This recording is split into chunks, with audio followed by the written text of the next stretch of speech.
السلام عليكم ورحمة الله تعالى وبركاته. مرحبا بكم معايا في قناة دعاء، دائما مع الجديد. فيديو جديد، نتمنى يلقاكم بخير وعلى خير في أحسن الظروف والأحوال، ونتمنى الفيديو ديالي يكون خفيف ظريف على قلوبكم.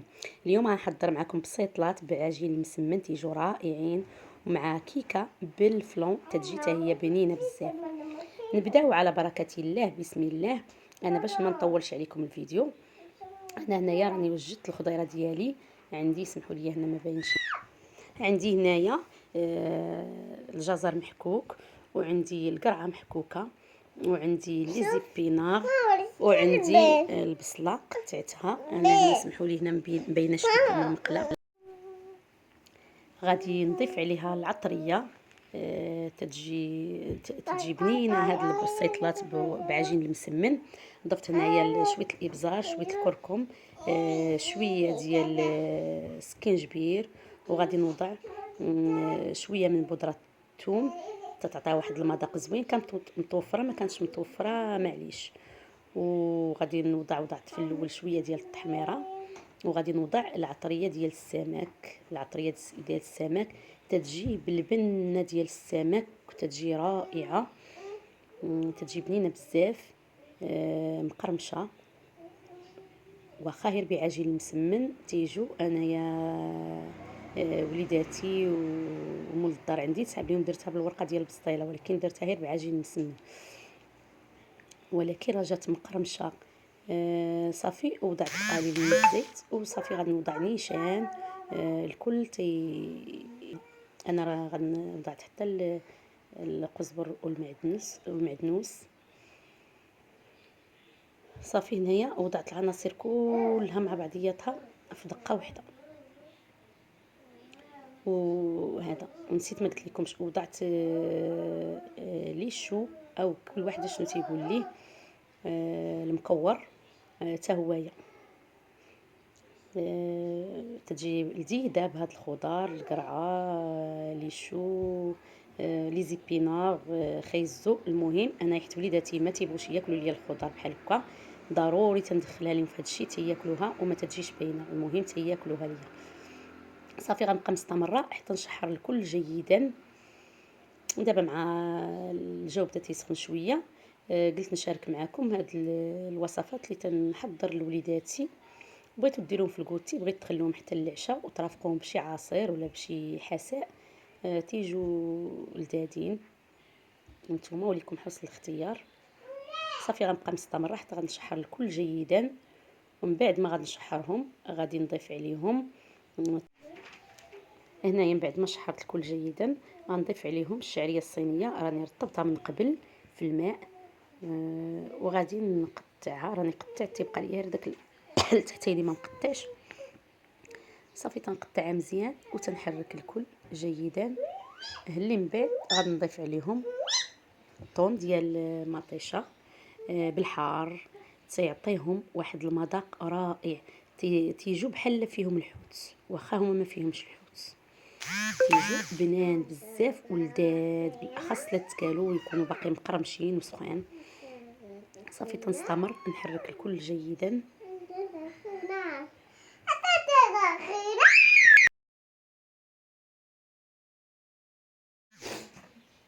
هنايا ضفت الطون كما قلت لكم ديال مطيشه، وغادي نحرك الكل جيدا. وغادي نضيف عليهم الفرماج، وتضيفوا اما الحار الهريسه ولا الصلصه الحاره اللي كانت متوفره عندكم، تعطيهم واحد المذاق رائع وبنين بزاف. بالنسبه لمحبي الحار ما تكتروش من طبيعه الحال على الوليدات باش ما يجوهمش حارين. صافي، غادي نحرك الكل جيدا.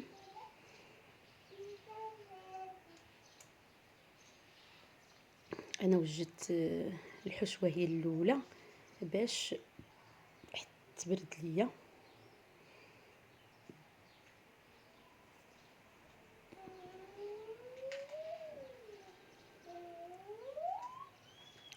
نتمنى ينالوا الاعجاب ديالكم.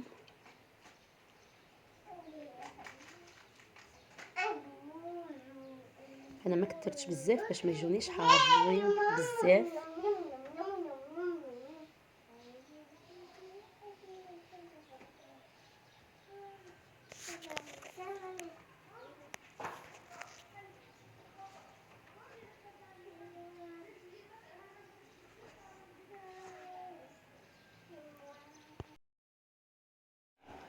صافي هنايا دزت هنايا العجينه ديالي من بعد ما ارتاحت ليا. انا راه دائما تنشاركها معكم، غنخلي لكم الرابط ديالها في صندوق الوصف. دائما تنشارك معكم هاد العجينه ديال المسمن، هي اللي المعتمده عندي. تتجي بها المسمنات مقرمشين ولا البسيطلات. صافي غادي ندوز باش تنبسطها. دائما تنستعن بالزبده والزيت باش تجينا العجينه مقرمشه. صافي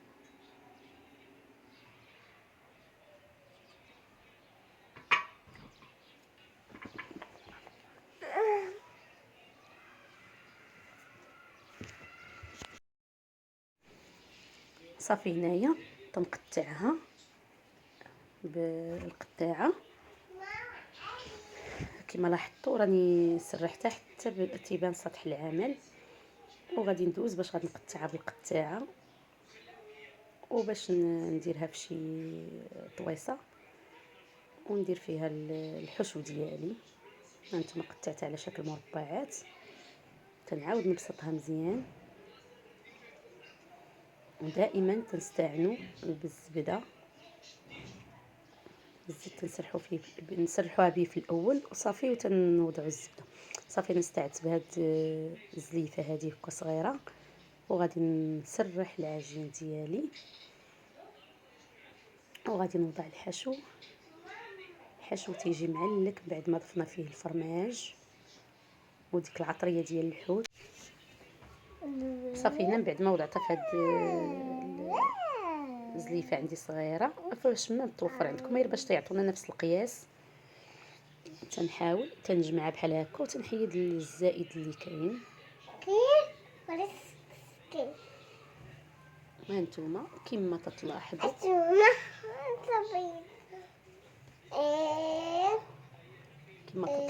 راه تتجي رائعه. صافي غنبقى مستمره نعاود نوريكم وحده اخرى.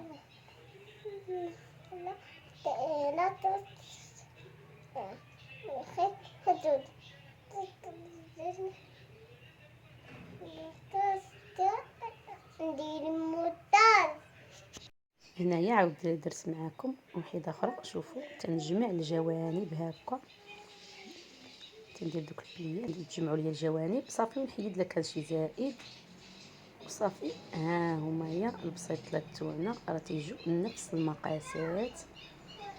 صافي غنبقى مستمره حتى غنسالي الكميه اللي عندي كامله، ومن بعد تندهنهم بصفار البيض شويه ديال لاصوص ديال الشوجه وتندخلوهم باش يطيبوا.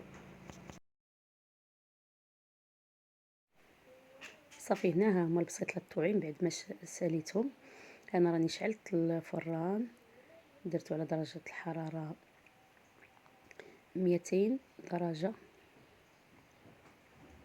280 عفوا درجه، وغادي ندخلهم حيت الفران خاصو يكون حامي مزيان. صافي هنا انا غادي نديرهم في الفران.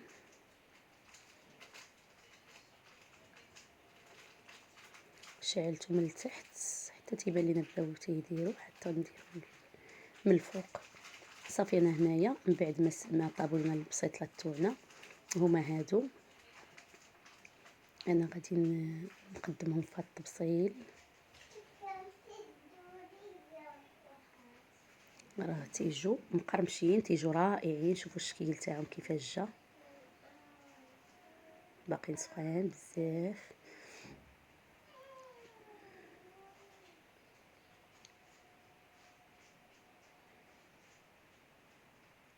تجي ديك قرماشه. الفران خاصو يكون سخون. انا عندي ملي تندير درجه الحراره تكون مرتفعه شويه تيطيبوا ليا هما هادوك.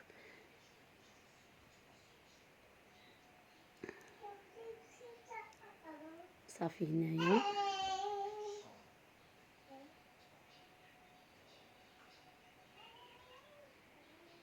هذا هو الشكل النهائي ديالهم كما هو متبين لكم. غادي نزوقهم بشويه ديال الفرماج من الفوق.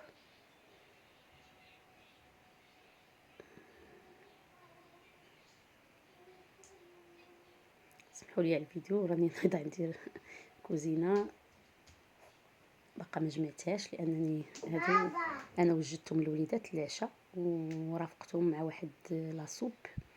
ما شاركتهاش معكم لانني فات مني مشاركه معكم. غنخلي لكم الرابط ديالها اسفل الفيديو. صافي هنايا وغادي ندير لهم هكا طريفات ديال الحامض من الفوق. وهادو هما البسيطلات ديالي تيجوا مقرمشين. صافي وغادي ندير شويه ديال البافو من الفوق. نتمنى ينالوا الاعجاب ديالكم ونتمنى تجربوهم اما الكوتي العشيه اما العشاء. انا وجدتهم لوليدات العشاء.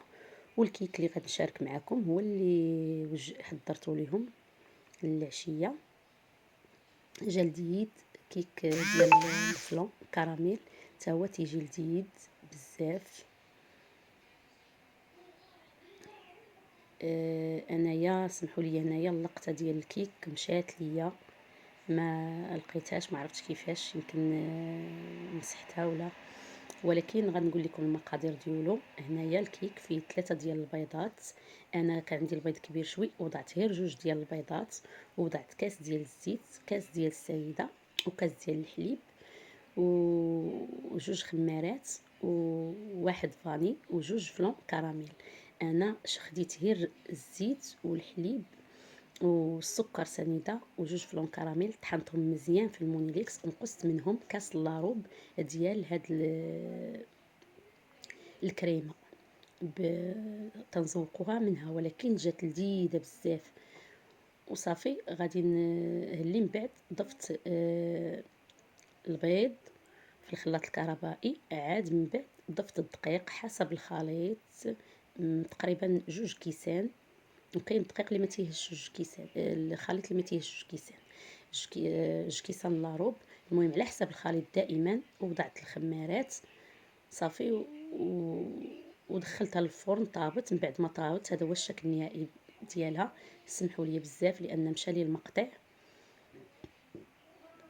صافي ثقبتها هنايا وغادي نزوقها بهاد الكريمه من الفوق. هاد الكيكه وجدتها لهم في الكوتي ديال العشيه، عجبتهم بزاف وجات لذيذه بزاف بزاف. وصافي تندهن بديك الكريمه اللي بقات عندي اللي نقصت في الاول باش تنزوقوا بها الكيك ديالنا.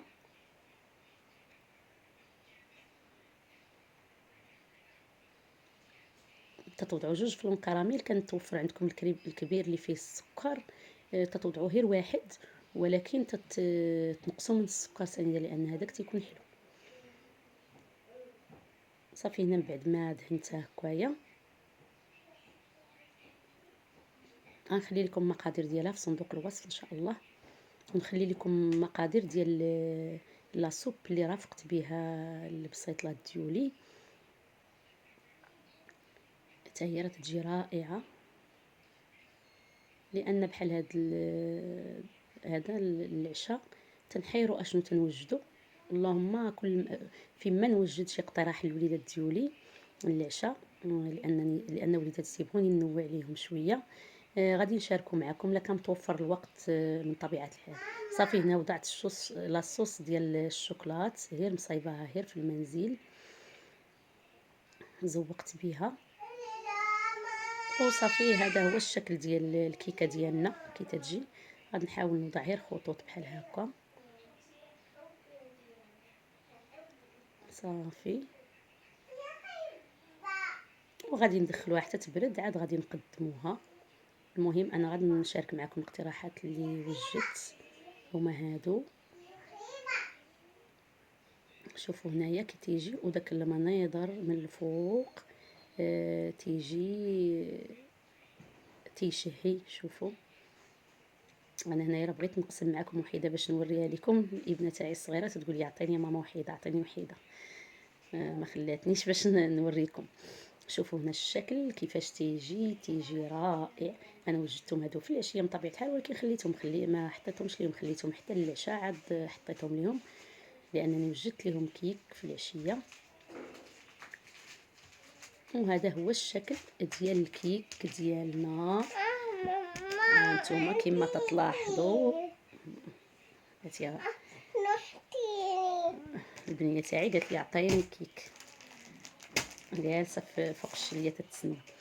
وصافي هادو هما الاطباق، هادو هما الشكيلات اللي وجدت معكم ينفعكم للصيف.